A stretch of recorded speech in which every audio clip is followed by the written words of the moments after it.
Good evening, everyone, and thank you for joining us this evening. My name is Dana Herrera, and I am the chair of the anthropology department here at St. Mary's College of California.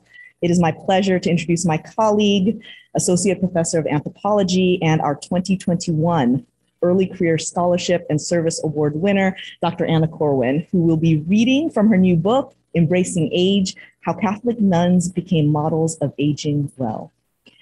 Pulitzer Prize-winning journalist John Archibald describes engaging age as, quote, revealing, enlightening, a balm for those contemplating what is too often thought of as the pain and indignity of old age. The remarkable part, though, is how much it tells of life itself and the things that really matter, end quote. Dr. Corwin received her PhD in linguistic anthropology from the University of California, Los Angeles. Her research has been funded by the National Science Foundation and the National Endowment for the Humanities. Dr. Corwin is also currently the primary investigator on a 3-year multi-sided ethnographic study of religious intelligences funded by the Templeton World Charity Foundation. She publishes in anthropology journals, as well as the Gerontologist and the Journal for the American Geriatric Society. Dr. Corwin's research has reached a number of audiences, contributing not only to anthropological scholarship on aging, perception, and religious experience, but also to policy and healthcare conversations on aging and disability. Her work challenges the social structures that create aging stigmas and offers frameworks for new cultural practices. After Dr. Corwin's reading, we are honored to be joined by Brother Charles Hilken, Professor of History and Director of the Bishop John S. Cummins Institute for Catholic Thought, Culture, and Action. Brother Charles will guide us in conversation and reflection on embracing age, and will also be taking questions from the audience. I will also be monitoring this chat on the Zoom room, so if anybody would like to input a question, I will also bring it to the attention of our moderator.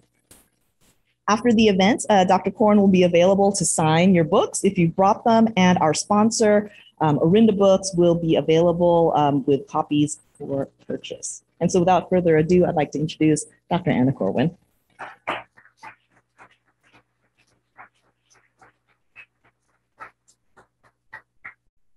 Thank you. Thank you, Dr. Herrera.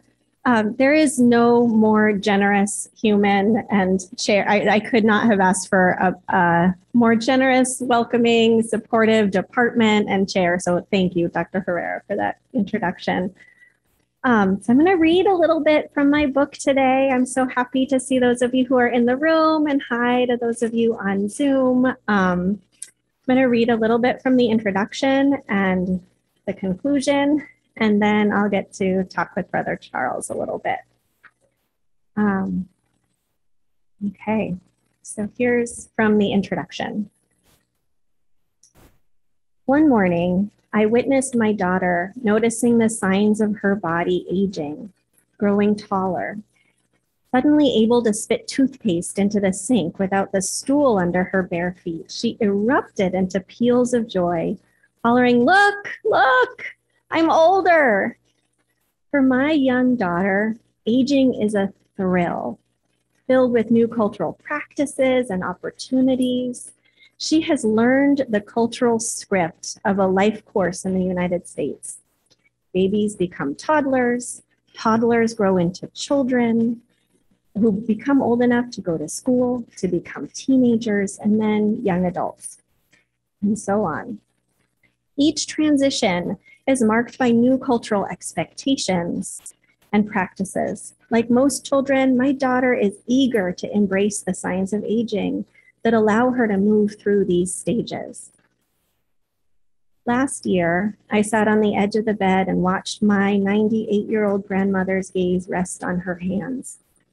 Her knuckles were enlarged from rheumatoid arthritis, and although I knew that the curves and knobs caused her pain and embarrassed her, I always loved her hands, which she kept meticulously manicured. They were elegant even as they changed shape and color over the decades. They were no longer the delicate, slender fingers she once possessed. And she covered one hand with the other and remarked, "Can you believe I'm 98?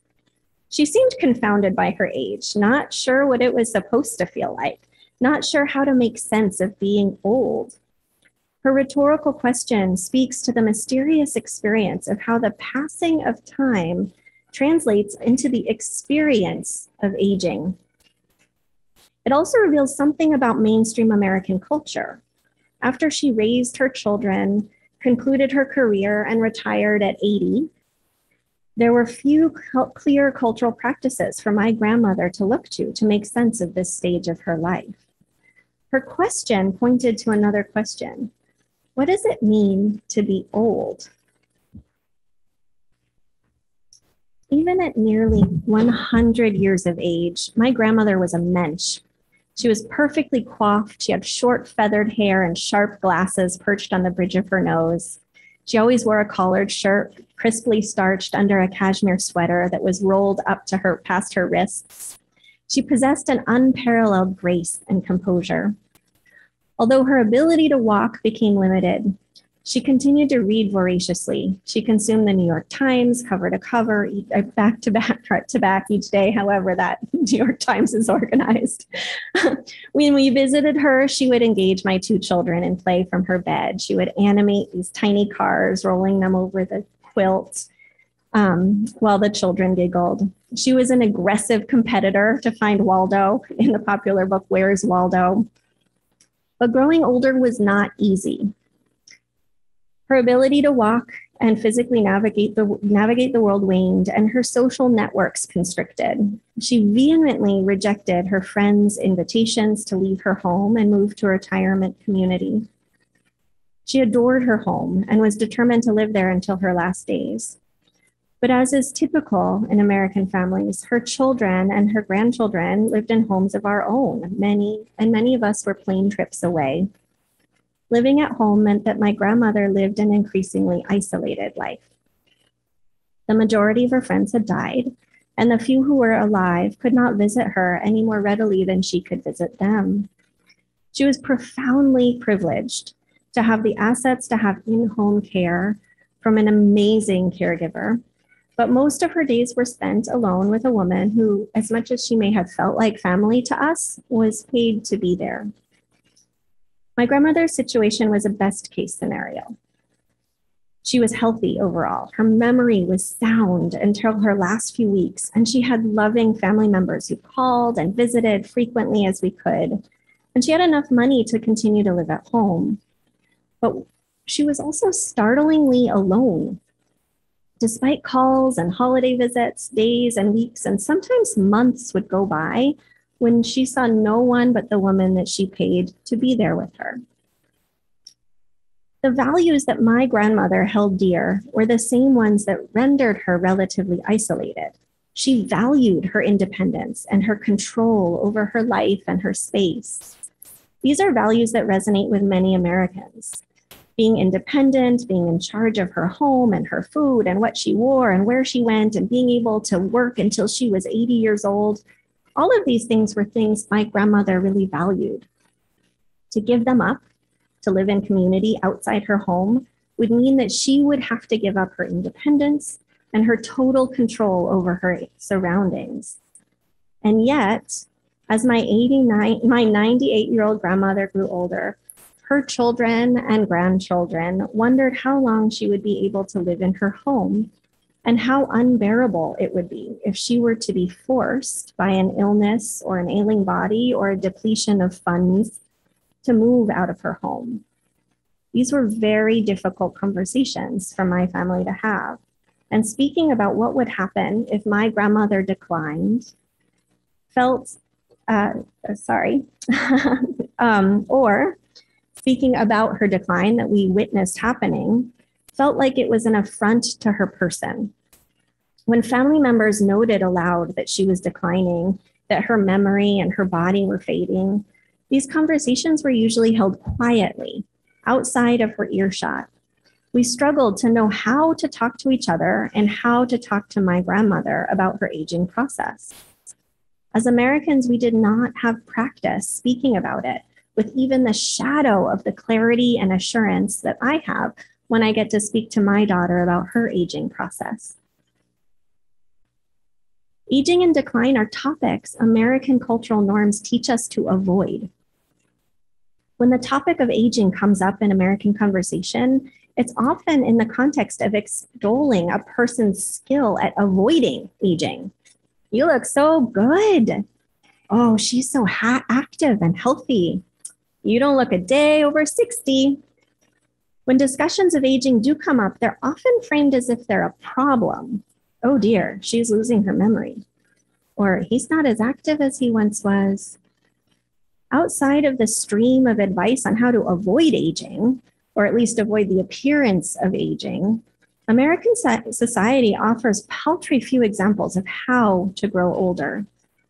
While my daughter has a wealth of cultural models for her stage of the life course with a robust community of other children, parents, and grandparents to help scaffold her aging process as she goes from 6 to 7, from 12 to 13, and eventually grows into an adult, my grandmother had no parallel models.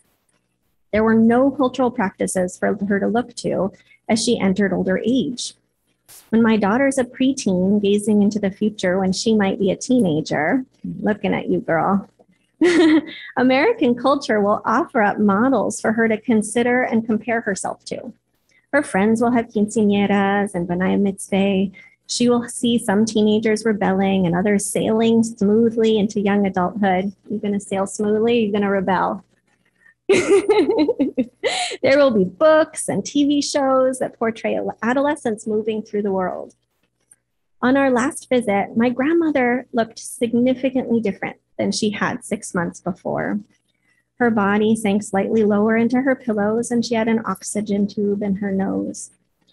And while my son ran right up to her bedside and leaned over and gave her a hug, my daughter hung back and she clung to me, and her body was stiff against the sight of her great-grandmother. When I moved forward to give my daughter a hug, my grandmother a hug, my daughter started to cry.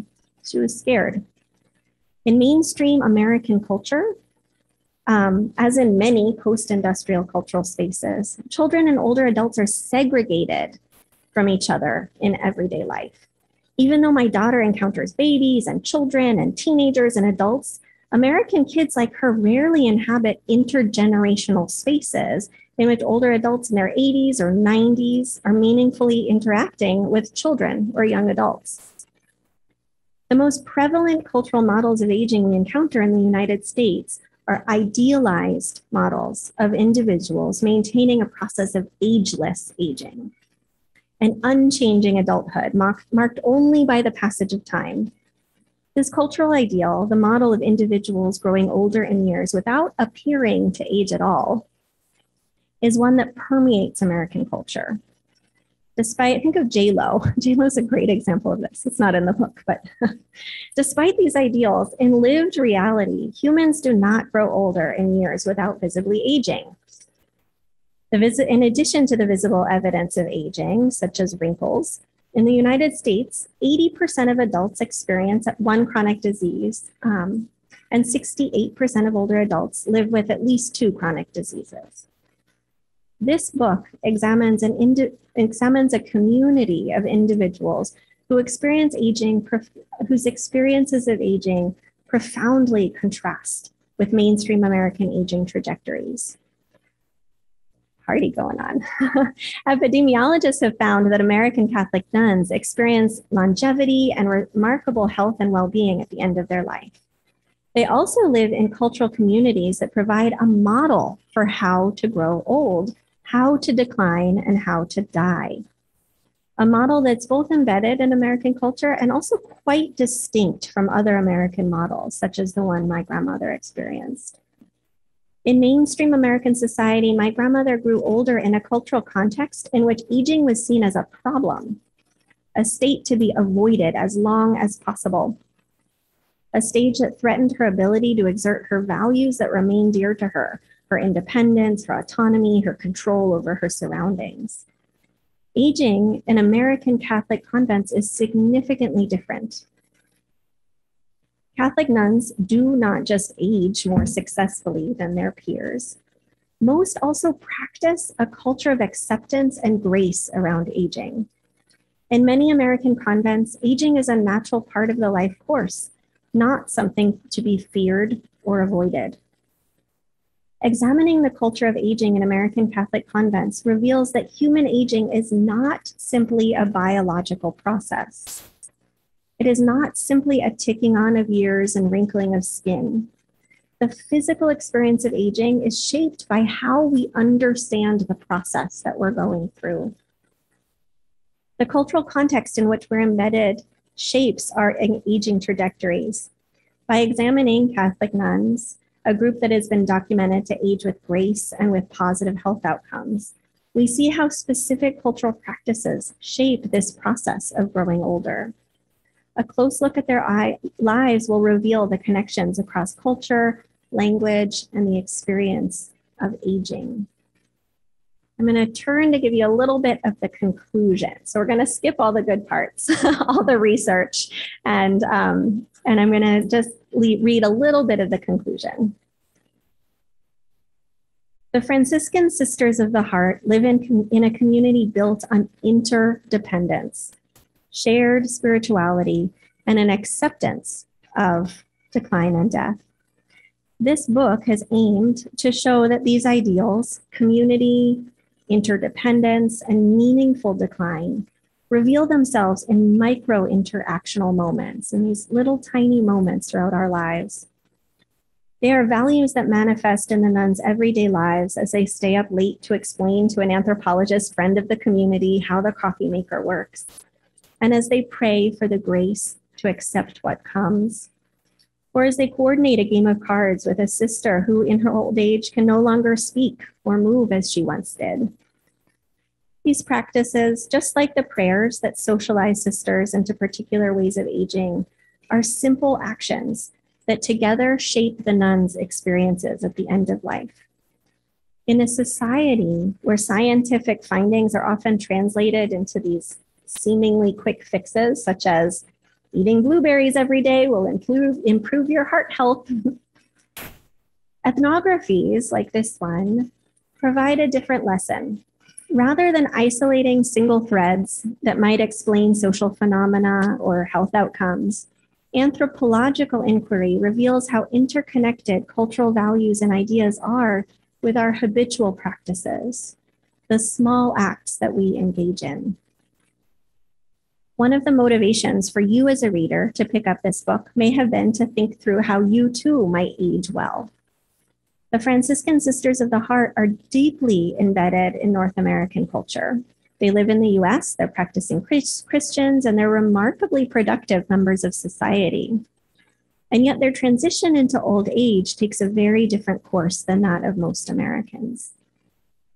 Discrete healthy aging tactics, such as eating well or staying active, certainly can be attractive to those hoping to maintain health and well-being.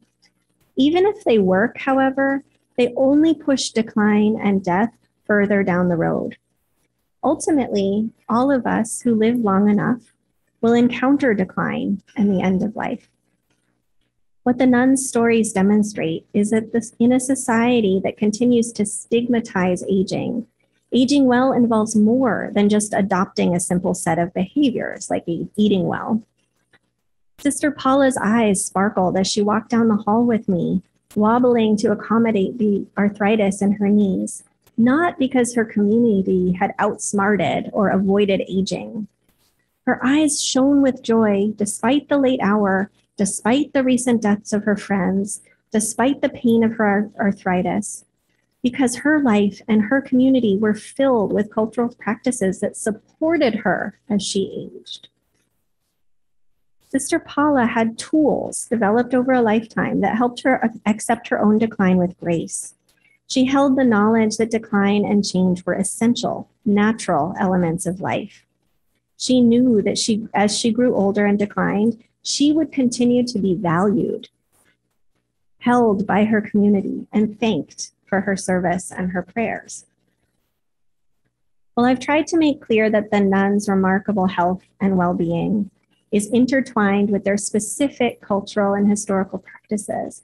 There are nevertheless some lessons that we can all take with us. I'm not going to read them all tonight, but I'll read 3 of them. They're short. Lesson 1, embrace aging. American Catholic nuns' secret to aging well is not what most of us embedded in this anti-aging cultural context expect. The nuns do not avoid aging, they embrace it.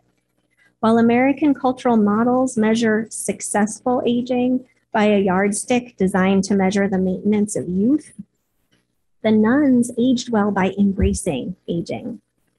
The nuns teach us that feeling well, being healthy, and living longer lives involved embracing old age as a natural part of the life course. They did not expect older age to be an extension of younger adulthood. They embraced the age they were. They invested time and energy into learning how to be old gracefully. They embraced old age itself. Lesson 2, embrace each other. The nuns learned to embrace aging through social interaction. Together, they valued communal living and serving others. If in older age a sister was not able to function independently, she could draw on a lifetime of experience living interdependently. This practice, relying on others and valuing interdependence, meant that the sisters did not interpret dependence as a moral failure. Instead, when the sisters grew older and had to depend on others for daily care, dependence seemed normal and good. Having served others all their lives, it was their turn to be embraced in service. The last lesson for today, but there's more in the book, is lesson 5. Language is powerful. The words the nuns spoke in prayer changed how they experienced both God and the world. This in turn shaped how they experienced their own bodies and pain. The words that they spoke to each other about aging, healing, and death created a cultural context in which aging was experienced with grace and acceptance. What we say has the power to shape our experiences in the world. The words we speak each day matter. They represent our cultural values, and they also produce our cultural values. Listen to how you speak about aging. It has the power to reveal to you what might not yet be visible. And like the nuns, together we have the power to create new cultural patterns through our language. Thank you.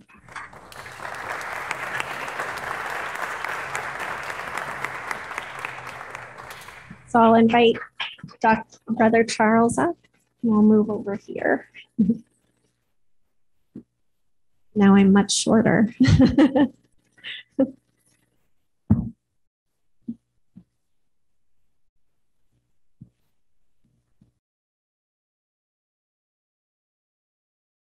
Professor Corwin, before I ask you any questions, I just want to tell you how much I loved your book. Being a member of a religious order, reading your inside book, your inside living with a religious order, made me feel at home, and especially the interactions that you captured between the sisters. It's a lovely read just for that, just for the anecdotes. I want to ask some questions that I think might be helpful for budding anthropologists here in our group and at home. So you identify the kind of anthropology that you pursue as linguistic and psychological anthropology. You know, when I hear anthropology, as an uninformed layman, I immediately think of Margaret Mead in Samoa, right? So it looks like there's been some water under the bridge since then. Could you explain briefly your branch of the discipline? Absolutely. Well, to talk historically, you're a historian. Margaret Mead was trained by Franz Boas, who was truly a four-field anthropologist. So what that means is that he was not just focused on cultural anthropology, which I think is maybe one of the more famous, what we might be more familiar with, but he really did pay attention to language. So what we can think of him as an early linguistic anthropologist. But linguistic anthropology, yes, is perhaps a newer, or we might just say less well-known field. And it's a field that brings, I would say it brings the tools of linguistics. So a lot of these tools of analyzing language, really close analysis of language, and especially language in interaction. So there's historically a branch of linguistics that used to pay mostly attention to sort of formal linguistics, how language is on the page, we might say. Linguistic anthropologists are interested in how people speak and the meaning that is embedded in interaction in language. And so we're interested not just in large cultural patterns, but also in how the meaning that it emerges through interaction. Professor Corwin, that makes sense. Thinking of those detailed transcriptions you did, and you even give a guide at the end of how you mark a conversation. And that leads me to my second question, which is, so obviously this particular branch of the discipline points to the powers of careful attention and observation and recording. And I want to know if you came already with some of those, if that's sort of, if a person who has that naturally is called to this profession, or the careful ability to attend and to observe and to record, are those acquired skills, natural or acquired? That's a hard question. Well, when you were halfway through the question, I thought, oh no, I acquired that all from my amazing UCLA mentors, people I trained with. And there's certainly, we had this amazing discourse lab at UCLA where every single week we would go in together and do analysis together. And people would really generously bring in their data and we would do it together. So there's a lot of training that I was lucky enough to be at UCLA to get. But I think there was something in there. I remember my uncle is here today. And I remember maybe when I was in middle school talking to him at a holiday event about small talk. And I didn't understand why people did it and what it was. I feel like I know now. Many years later. But so there was an interest and an attention, and I was very shy. I observed a lot. So maybe both. There's a little bit of both. There's hope for the introverts. That's really good. So you've addressed my next question a lot in one of some of the passages you read, but the sisters that you lived with had an exceptional lifestyle, noteworthy for their supportive community and their kindness towards each other. Yet you offer their way of living with aging and the approach of death as a model for everyone. So what are the changes that we would have to make to follow the sisters' attitude towards those realities of life? And you said you gave 3 of the ones you have, but with regard to that second one in particular, embracing others, what are some of the things you learned about how to talk to elderly people? Yeah. Well, there's kind of, I think with all of this, there's 2 sides of it. There's how we think about it, and then how those ideals emerge in our talk. And I think, one piece that if we want to do aging better as a society, I think we need to learn not to stigmatize it, not to fight it, not to try to avoid it. And we do that through language. And I talk a lot in the book about many different ways that people in the convent modeled this and used language. And one of them I talk that's really simple that we could all just start doing today is to avoid elder speak. So often what happened, there's this genre that is called elder speak that's a lot like baby talk, where people start talking to older folks as if they're babies and using particular features such as diminutives like, oh, sweetie, how are you today? Using the we, would we like to put on our sweater? And it's really problematic. I mean, it's insulting because these are grown humans who have lived in the world and have acquired so much wisdom. And and experience, even if they're not wise, they've acquired experience. So so one very, very simple thing we can all do is just avoid elder talk, elder speak. And, that's really easy when you're talking to someone who is able to communicate with you, who has, mentally has that capability, and verbally, linguistically has that capability.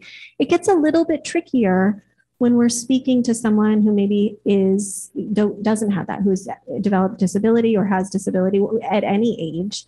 And just an example of how that's difficult is if I say to you, "How are you?"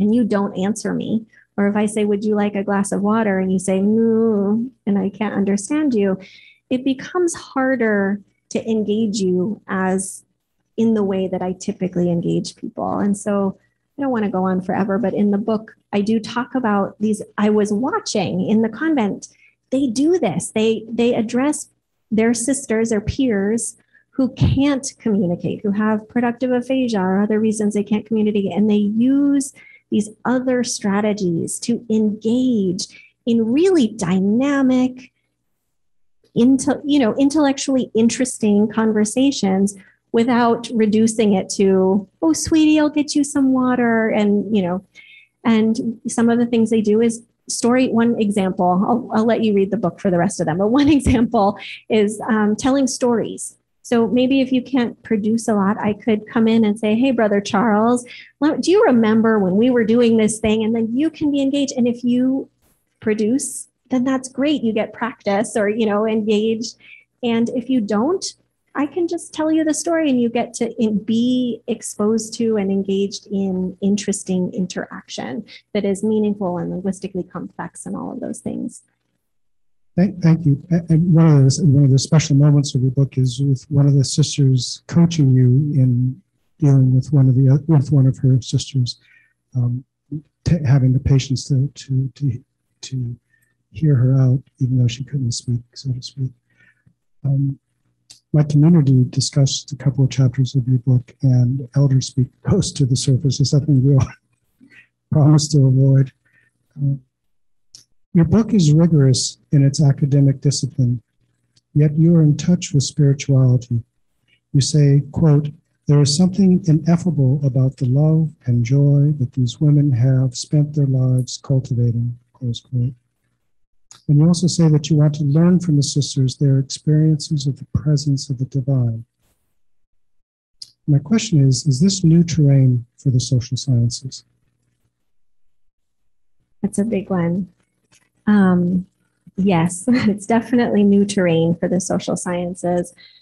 And it's something that I very intentionally wanted to do differently in this book. So often we're taught when we train as social scientists to be objective. And there's this deep history from the Enlightenment in the West of objectivity, to learn to just do the science and leave your emotions and your subjectivity and everything else out of it. And I'm trying to hold myself back from giving a whole lecture on the history of science. But I very intentionally, for a lot of reasons, one has to do with thinking about feminism and and the ways in which women historically are left out of that objective kind of move. But also in terms of challenging the assumption that one can be objective, and challenging the assumption that is necessarily better. I think those are the two motivations for me. So I very intentionally try to be very careful to show what I observe and to be very, very careful with my science and my data. And I try to weave in here how it's impossible. I would have had to be made of concrete to go to the convent and to witness the just incredible love and beauty that made possible these health outcomes, that made possible this story. And I didn't want to just witness that and then bury it. I wanted that is part of the science, and that is part of the story. And so I was intentional about trying to weave it in ways that, yes, are careful, but but are hopefully let it rise to the surface. Thank you. And so I do have other questions, and maybe it's time just to pause to see if what questions others have as well. There you go, in the front row, Dana. Do you need a mic? Right there. Oh. Are you going to expand on your research at all? I'm going back to the convent on Friday. So yes, the research is going in a slightly different direction. I'm looking at religious intelligence and the ways in which communication with the divine, the ways in which being in that space allows for particular skills and capacities. But yes, I'm gonna, there's more. I'm Brother Bernard Lococo. In your book, you talk about how these sisters, the nuns, are living in somewhat isolated, and yet they're in touch with the world. And would you spend a little time saying how they do that? Yeah, this is one of the most this was really new for me. So I'm a Jewish girl. Like this whole thing was new for me when I got to the convent. But man, I had all these stereotypes and assumptions that were just wrong. And I did not expect that the sisters would be so engaged in the world. And so these are Franciscan sisters. They're an apostolic order. You know what that means, but for everyone else, that means that they do service in the world. So just like the brothers here who teach in the world, they're not cloistered. They live, they engage, they do service, they teach, do many other things. So that's one of their main charisma, one of their goals, what drives them is to serve people who are in need, to serve the poor, to do social justice work. And so they are much more, they live in this rural part of the Midwest. And yet they are so engaged in the needs of their community. And they also are really attentive to worldwide needs and what's going on in the world. And I'll just add that I've had the absolute pleasure of spending a little bit of time with some Carmelite sisters who are cloistered. So they do not leave the convent. Once they go in, they never leave. And they were the most worldly people I have ever met. They were better read than I am. They knew the news better than I did. One of their roles in life that they see is to pray and to pray for everything, all the needs that the world has. Man, they were so engaged. These stereotypes that I had of disengagement, totally wrong. Professor Corwin, you're reminding us that the Franciscan Sisters of the Sacred Heart are an apostolic order. Made me think of the one sister, I think you devoted a large chunk of a chapter. I want to ask you about befriending pain. For me, it was one of the most difficult parts of the book to read. Mm. So I'll give the synopsis and ask you the question. So if I got it right, the sister in her youth was sent on mission. And while she was on mission, she ingested some amoeba, and they've lived with her the rest of her life, giving her incredible pain.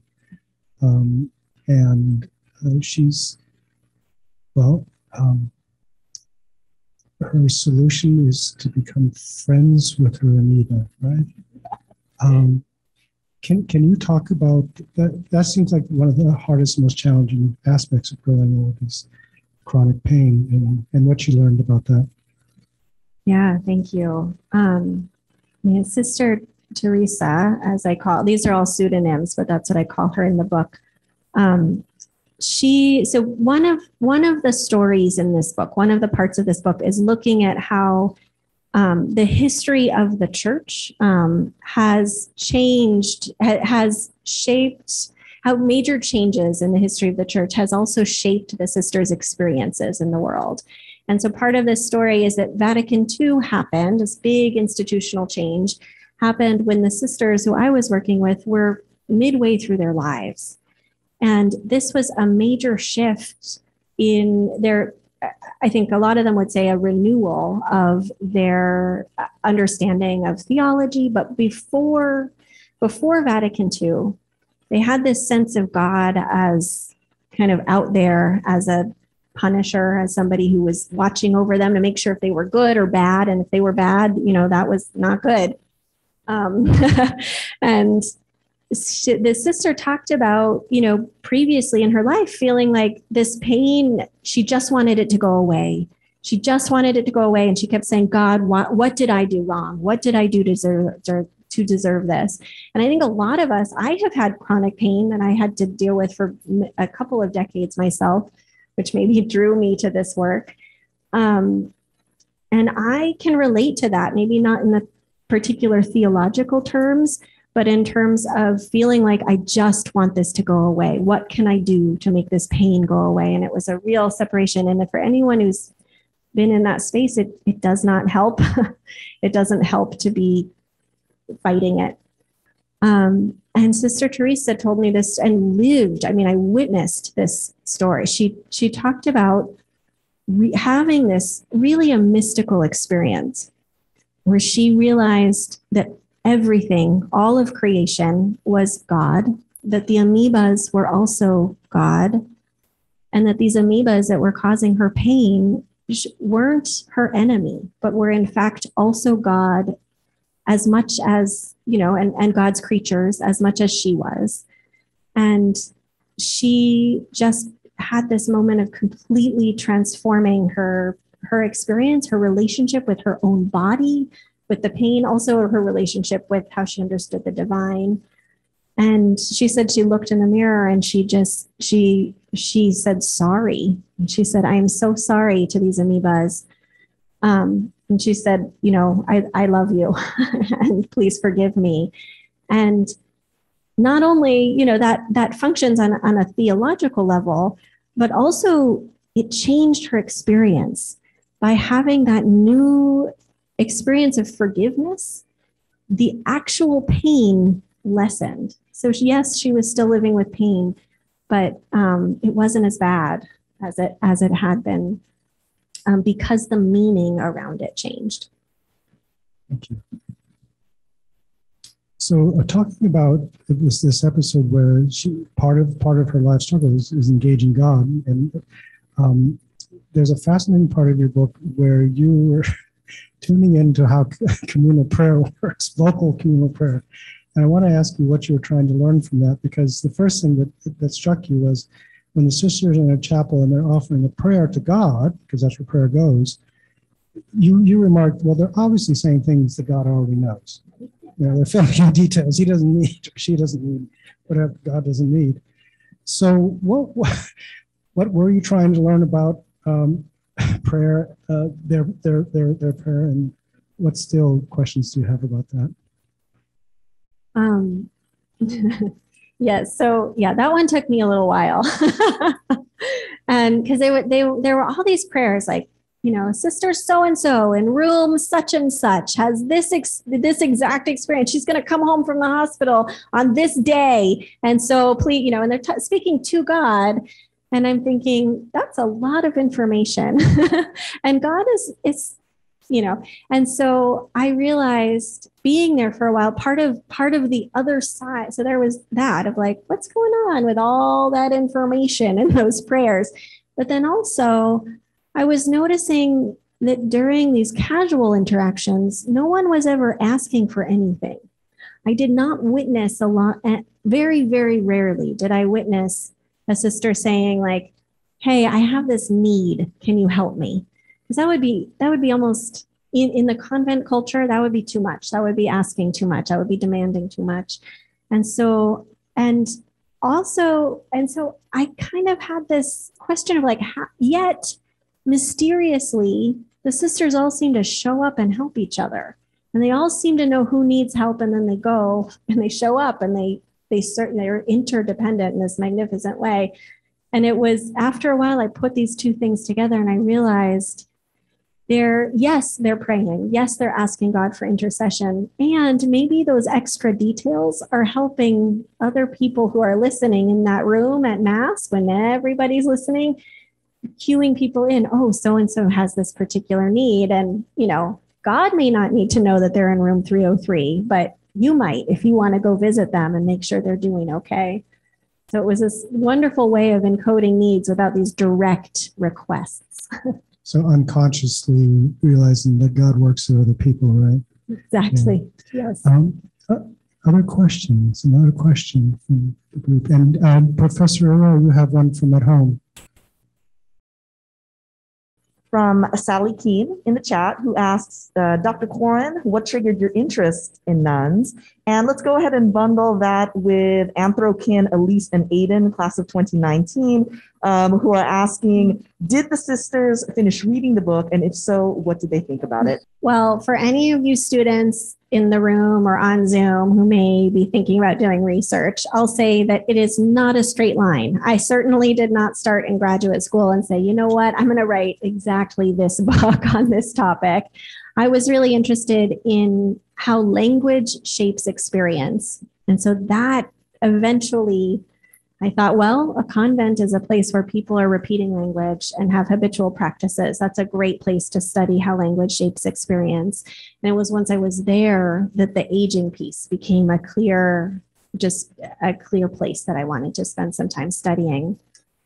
In terms of, oh, I'm so sorry. The second question.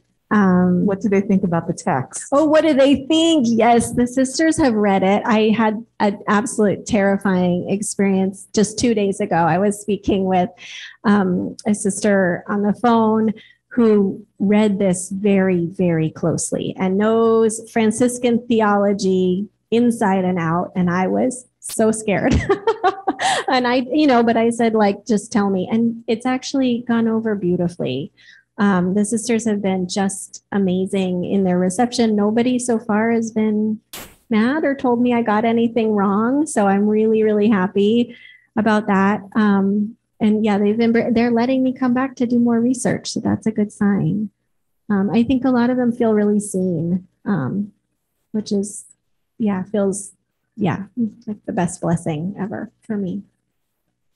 We have another question from another anthropology kin, this time from Jackie Martin, class of 2015, who'd like to know if you, Dr. Corwin, if you have any reflections on gender and the ways in which gender might be influential on this idea of embracing age, since you primarily work with sisters for your research.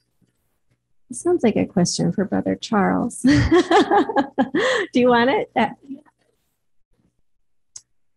Some of my brothers were protesting it. Those are sisters. Boy, you ask the guys that, they're not, she's not going to get the same sort of, but I balked at that. I just, St. John Baptist of La Salle said, a community without charity is a species of hell. And I think you can get a species of heaven or a species of hell in any sort of human community, right? And the key factors are some of the ones that you obviously witnessed here: kindness, tenderness, tender regard. Perhaps that's a little bit harder for men, at least maybe traditionally. So maybe there's that little bit of a difference. I don't know. Yeah, I would say that's beautiful, Brother Charles. I would say in terms of gender, the way we're socialized could make it harder. I mean, the men who are now brothers here, we're all grew up many grew up in the US, and many were taught that it's not manly to be empathetic and it's not manly to do these things, but those are not ingrained things about gender. And similarly about women, women are taught, young girls are taught from very early age how to do all this care work. So most of it, I would say, comes from culture, not from anything internal. But to me, the most interesting thing about gender in the convent was what happens to gender when women, a whole group of women, are no longer under the gaze of men in a heterosexual way, when they are free from worrying if they're attractive to men or if they are, all these other things that can be. There's a real freedom that comes that I would say, in my language would not be how the nuns would say it, but in my language, a real freedom that comes from being away from that side of the patriarchy, that male gaze that a lot of women, especially heterosexual women, tend to feel in the US. All right, we have two more questions from the chat. The first from Misa Dyson, who writes that they would be interested in hearing Dr. Corwin's reflections on what she's learned with the nuns about aging as it relates to the current moment with the discourse around COVID and people 65 and older. So if you can kind of speak to that and kind of what's going on around us. Hey, Misa. I'm just feeling the love from New York. Yes, like everything. Yes. This is a big question. I think COVID taught us a couple of things. COVID taught us, one, we're really afraid of death. Sometimes for public health reasons, that's actually a really good thing. We should think about preventing deaths, especially those who are vulnerable. And it's interesting how hard those conversations are. Isolation, I think this is a really interesting time because a lot of young people who are physically able normally could have avoided isolation, live in community. Many of us felt the pain of isolation. In public health discourses, people for the last 10 years have said isolation is the new smoking. I mean, isolation has really negative health consequences for humans. We are a species who is built to be interactive, to interact with other humans. And I think that many of us, if at my most hopeful moments, I could say maybe this pandemic, this year and a half, 2 years of isolation could help us have more empathy for elders, for our own selves in the future, and help us maybe create ways of aging, ways of organizing ourselves, ways of connecting that are not so atomic and isolated, but more connected, and in my ideal world, connected intergenerationally. One more question from the chat from Ariel Gray, who asks, do the sisters have a perspective or approach to death that plays a role in their ability to embrace aging in this way? Yes, Ariel, yes. So that's a big part of this story is that the sisters are not afraid of death in the way that most Americans are afraid of death. So of course, they're human. Nobody wants to die. No, very rarely. I think nobody wants to die. I'm going to just say that as a universal. Anthropologists are trained to never say anything as a universal. I'm going to just say that. Nobody wants to die. Okay, never. Okay, Anna, stop. And there's such a stigma in the American world, especially in the medical world, but we're all kind of embedded in this biomedical model where death itself is a moral failure. It's not just something we don't want because we'll miss life or we'll miss each other or we'll miss whoever. It's a moral failure. So if you die, you have somehow, the medical system has failed you. And one of the things that is absolutely amazing, but really hard to do. I mean, it's amazing that the nuns can do this, but they do. They walk this fine line. I mean, of course, they're Catholic, they're pro-life. They will embrace living as long as life has been given to them. And they have this sense that death is not the most scary thing, partly because they have a sense of heaven. It's not the end. It is just a transformation, a new type of life. And they don't see it as a moral failure. They see it as a natural part of the life course. And there are many parts, many cultural spaces in the world, cultural communities, where death is seen as a natural thing. I mean, I was just listening to a podcast with, I think it's Charles Powers, who wrote The Overstory, and he also has a new book out. I forget the new book. It was a podcast with Ezra Klein, and Charles Powers said that death is the most amazing gift that evolution created, because without death, there wouldn't be new species. And I kind of named that because I think I want to name for those of us in the room who may not be Catholic that God and a Catholic theology isn't the only framework through which death can be accepted. There are other frameworks, such as the one Charles Powers offered. just to follow on that, Anna, it seems like accepting death can serve as a proof of a life lived in gratitude. Did you learn anything from the sisters, particularly from the sisters, about that sense of gratitude? That's beautiful. Yeah, I think that's really beautifully said, Brother Charles. Yes, I think absolutely. This idea of accepting death was a mark of one's gratitude for every moment.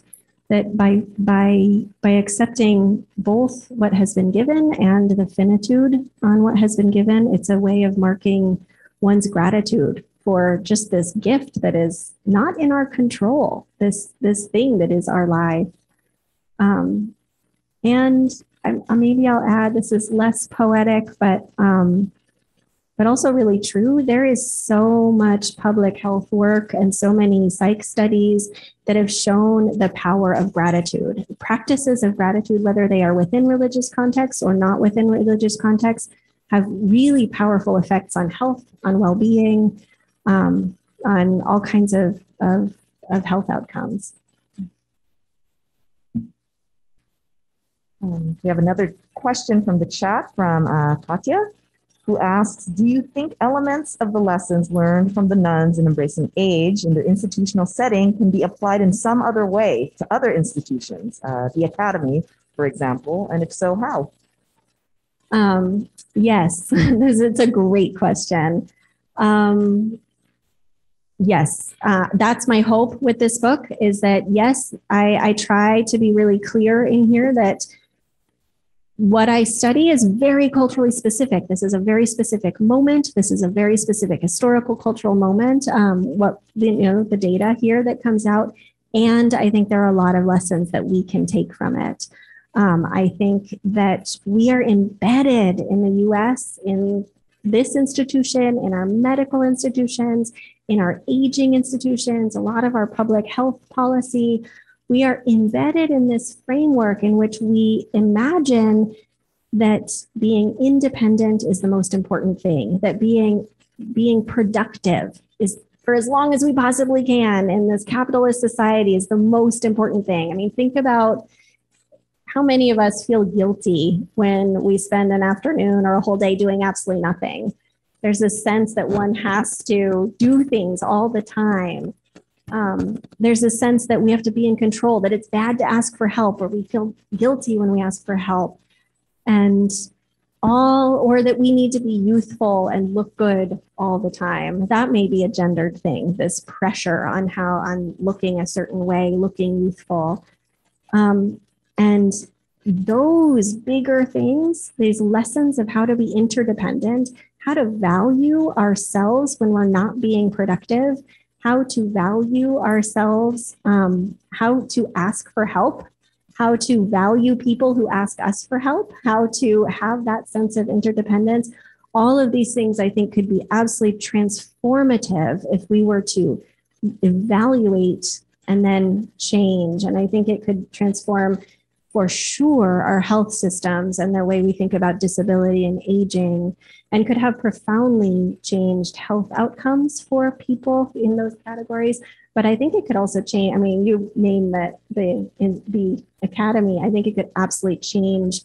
I have been part of really dynamic, really beautiful, like I'll name the Templeton World Charity Foundation has this diverse intelligences wing and a summer institute where people are so good at connecting and putting aside some of these traditional things of independence and other things. And so, yes, in the academy, it could also lead to some flourishing and connection and all of that.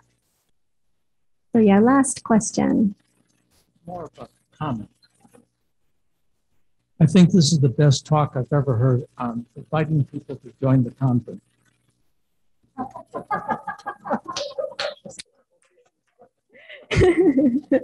Brother Bernie's inviting people to join the convent. My sisters would be very, very happy. Thank you. That's a perfect place to end. Thank you so much.